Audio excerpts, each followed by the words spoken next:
Hello प्यारे दोस्तों, जैसा कि आज आप देख रहे हैं कि आज हमारे साथ बाइबल पोस्ट ऑफिस में दो नन्हे दोस्त हैं और हम सब मिलके बहुत सारा फन कर रहे हैं। शालीम और अबिया, थैंक यू हमें मिलने आने के लिए।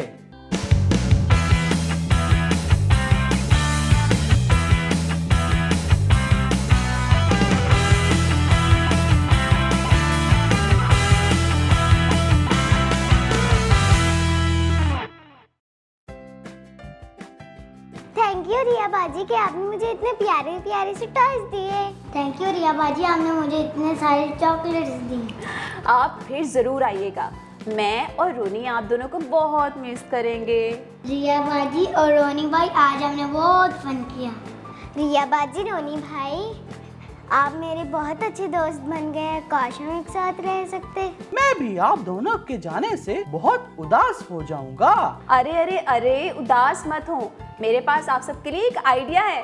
क्या आइडिया है? हम सब इसलिए उदास हैं कि हम हमेशा नहीं साथ रह सकते, ऐसा ही है? जी जी रिया बाजी। तो क्यों ना मैं आपको एक ऐसे दोस्त के बारे में बताऊं जो हमेशा हर जगह हमारे साथ रह सकता है।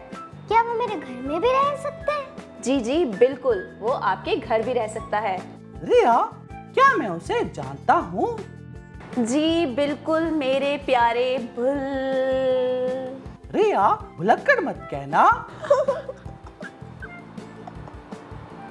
रोनी भाई, हमने तो कुछ बोला था, रिया बाजी तो चुप थी। मैंने तो कुछ सुना ही नहीं।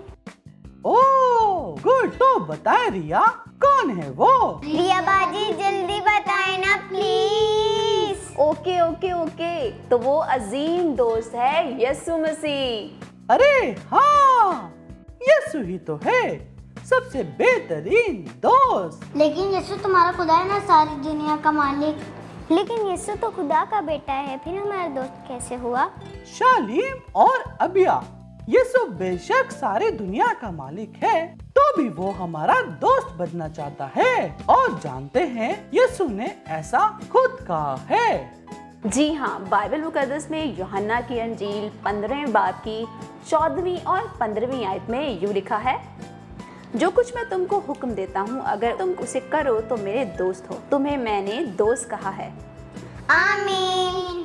वाह, यीशु मेरा दोस्त है। क्लैपिंग। वाह, अरे तो बहुत अमेजिंग है। रिया बाजी, रोनी भाई, मैं यीशु के बारे में और जानना चाहता हूँ। जी तो फिर सुने। यीशु ऐसा दोस्त है जिसने हमारे लिए सलीब पर जान दी, ताकि उस पर ईमान लाकर हम खुदा के बेटे और बेटियां बन सकें। यीशु मुझसे इतना प्यार करता है। जी हाँ, इतना प्यार जितना हम सोच भी नहीं सकते। और जानते हैं कि यीशु बाप की तरफ से हमारे लिए एक अजीम तोहफा है, यानी बेस्ट गिफ्ट। तो क्या यीशु मेरे बारे में जानते हैं? उसे मेरे बारे में पता है? जी हाँ अबिया, यीशु आपके बारे में बल्कि हम सब के बारे में सब कुछ जानता है। आपका नाम, आपको क्या पसंद है और क्या नहीं। यहाँ तक कि वो ये भी जानता है कि आपके सर पे कितने बाल हैं। सच, मेरे तो कमाल हो गया। वो हमेशा अपने दोस्तों के साथ रहता है, हमारे घर में, स्कूल में और जहाँ भी हम चले जाएं, वो हमेशा हमारे साथ है और यीशु जैसा कोई नहीं।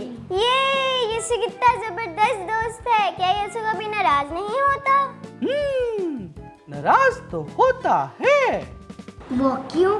क्योंकि यीशु पाक है, और जब हम गुनाह करते हैं, नाफरमानी करते हैं और दूसरों को तंग करते हैं, तो यीशु हमसे नाराज हो जाता है। मैं यीशु को कभी नाराज नहीं करना चाहती। मैं क्या करूं रिया बाजी? परेशान मत हो, जब भी शैतान की तरफ से आपके दिल में गुनाह का ख्याल आए, तो आप यीशु को दुआ में ये कह सकते हैं कि ऐ खुदावन, मुझे गुनाह से बचा। तो यीशु आपकी दुआ को सुनकर गुनाह की सोच को दूर करेगा, क्योंकि यीशु हमारे अंदर रहता है और इसी तरह हम शैतान से जीत जाएंगे। हालेलुया, यीशु कितना प्यारा दोस्त है।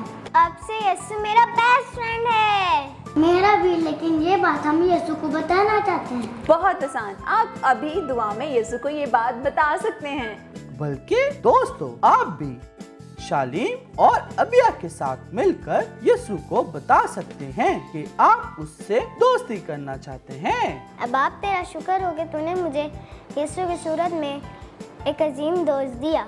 ऐ यीशु, मेरे दिल में है, मुझे अपना दोस्त बनाने में मदद कर ताकि मैं तेरी बातों पर अमल करूं। आमीन। लगता है अबिया के मम्मा पापा आ गए हैं। बाय रिया बाजी, बाय रोनी भाई, बाय बाय। रोनी, आज तो बहुत मजा आया। हाँ रिया, सच में। अरे रिया, निम्रा और अमजद भाई की कहानी शुरू हो गई। चले चले रोनी, कहीं हम स्टोरी ना मिस कर दें। चले चले, जल्दी चले। हेलो अमजद भाई। हेलो निम्रा, कैसी हैं आप? मैं बिल्कुल ठीक हूँ और आज की कहानी सुनने के लिए एकदम तैयार। आप बताएं, आप कैसे हैं? मैं भी ठीक हूँ और कहानी सुनाने के लिए एकदम तैयार।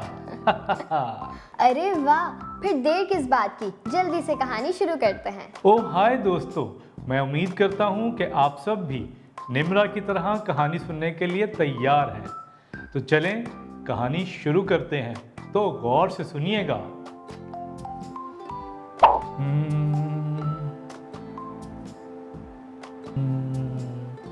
लेकिन निम्रा, इससे पहले कि हम कहानी शुरू करें, क्या आप मुझे बता सकती हैं कि आज हम कौन सी कहानी सुनने वाले हैं? मुझे लगता है शायद मैं भूल गया हूँ। ओहो अमजद भाई, आप बताने वाले थे कि मिस्र में इस्राएलियों पर जुल्म हो रहा था, यहाँ तक कि जब मूसा पैदा हुआ तो वो फिरौन की बेटी का ले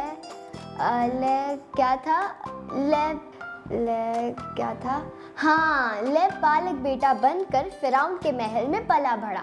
शाबाश निम्रा, आपको तो कहानी बहुत अच्छे से याद है। Thank you. तो फिर आगे बताएं क्या हुआ? तो निम्रा, बेशक मूसा फिरौन की बेटी का बेटा कहलाया और उसकी परवरिश महल में शहजादों की तरह हुई। लेकिन मूसा ने इस बात का इंतखाब किया कि उसकी पहचान इस्राएलियों के साथ हो, जो उस वक्त मिस्रियों के गुलाम थे। क्या सच में? एकदम सच निम्रा। तभी तो इब्रानियों 11वें बाब की 24वीं और 25वीं आयत में बाइबल मुकद्दस यूँ फरमाती है कि ईमान ही से मूसा ने बड़े होकर फिरौन की बेटी का बेटा कहलाने से इनकार किया, इसलिए कि उसने गुनाह के चंद रोज़ा लुत्फ उठाने की निस्बत खुदा की उम्मत के साथ बदसलूकी बर्दाश्त करना ज़्यादा पसंद किया। आमीन। इसका मतलब है कि मूसा ने बड़े होकर महल की ऐशो इशरत की ज़िंदगी को छोड़ दिया। बिल्कुल ठीक कहा निम्रा आपने। और प्यारे दोस्तों, जब मूसा 40 बरस का हुआ तो वो बाहर निकला और उसने अपने लोगों यानी इस्राएलियों की तकालीफ देखी। यहाँ तक कि एक दिन मूसा ने देखा कि एक मिस्री उसके इस्राएली भाई को मार रहा था। फिर क्या हुआ? मूसा को ये देखकर बहुत गुस्सा आया और उसने उस मिस्री को जान से मार दिया और फिर उसके बाद उसको रेत में छुपा दिया। हाँ, तो क्या किसी को इस बारे में कुछ पता नहीं चला? एक दिन जब मिस्रियों को पता चला कि मूसा ने क्या किया था, तो मूसा अपनी जान बचाने के लिए वहाँ से भागा और मुल्क के मध्यान में चला गया और वहाँ एक काहिन के घर में उसके साथ रहने लगा। अमजद भाई, ये वही जगह है ना जहाँ मूसा एक चरवाहा बन गया था जो भेड़ बकरियों को चराता था? जी हाँ निम्रा, और मध्यान के काहिन ने अपनी एक बेटी की शादी मूसा से कर दी। ओह अमजद भाई, जब मूसा मध्यान में चला गया तो फिर इस्राएलियों का क्या हुआ? वो तो अभी भी गुलामी में ही थे ना? जी बिल्कुल निम्रा, इस्राएली मिस्र में फिरौन के गुलाम थे और उनके बुतों की पूजा करते और उनके देवी देवताओं के आगे झुकते थे। Oh my God, this is so bad. और इतना ही नहीं, बल्कि उनके मिस्री मालिक उन पर जुल्म करते, उनको कोड़े मारते थे, मगर उनको थोड़ी बहुत आज़ादी थी। अच्छा, वो कैसे? वो ऐसे कि फिरौन ने उनको इजाज़त दे रखी थी कि वो मछली, खीरे, लहसुन और प्याज अपने लिए ले सकते थे, और इसी थोड़ी सी आज़ादी की वजह से वो मिस्र में फिरौन के गुलाम बनकर रहने के लिए मुतमिन थे। अमजद भाई, वैसे ही जैसे वो लोग जो शैतान यानी गुनाह के गुलाम हैं, शैतान ने उनको थोड़ी बहुत इजाज़त दी है कि वो गुनाह से खुशी हासिल कर सकें और इस तरह वो गुनाह की गुलामी से खुश हैं। Wow, very smart Nimra. लेकिन दोस्तों, इसराइली मुकम्मल तौर पर खुश नहीं थे। वो अपनी तकालीफ की वजह से खुदा के हुजूर चिल्लाए और खुदा ने उनका चिल्लाना सुना और इसी वजह से खुदा मूसा पर जलती हुई झाड़ी में जाहिर हुआ। ओह, तो अब मैं समझी। खुदा मूसा को तैयार कर रहा था कि वो इसराइल को रिहाई देने वाला बने। जी हाँ, और इसी वजह से मूसा ने ऐशो इशरत की ज़िंदगी को तर्क किया और खुदा की फरमाबरदारी की। बल्कि मूसा फिरौन से भी नहीं डरा, क्योंकि वो जानता था कि जिंदा खुदा उसके साथ है। यस, ये हुई ना हीरो वाली बात। सिर्फ हीरो नहीं, बल्कि ईमान में खुदा के हीरो वाली बात। yippee! तो निम्रा, क्या आप हमारे दोस्तों को बताएंगी कि आज की कहानी से हमने क्या सीखा? जी ज़रूर। तो प्यारे दोस्तों, हमने आज की कहानी से सीखा कि जब हम मूसा की तरह गुनाह आलूदा खुशियों को रद्द करके खुदा की मर्ज़ी को अहमियत देते हैं तो इससे खुदा खुश होता है, क्योंकि उसके प्लान्स हमेशा बेस्ट होते हैं। Very good. तो दूसरों के साथ इस कहानी को शेयर करें और इस एपिसोड को लाइक भी करें। फिर मिलेंगे, क्योंकि मूसा के बारे में जानना अभी बाकी है। तब तक के लिए बाय। बाय।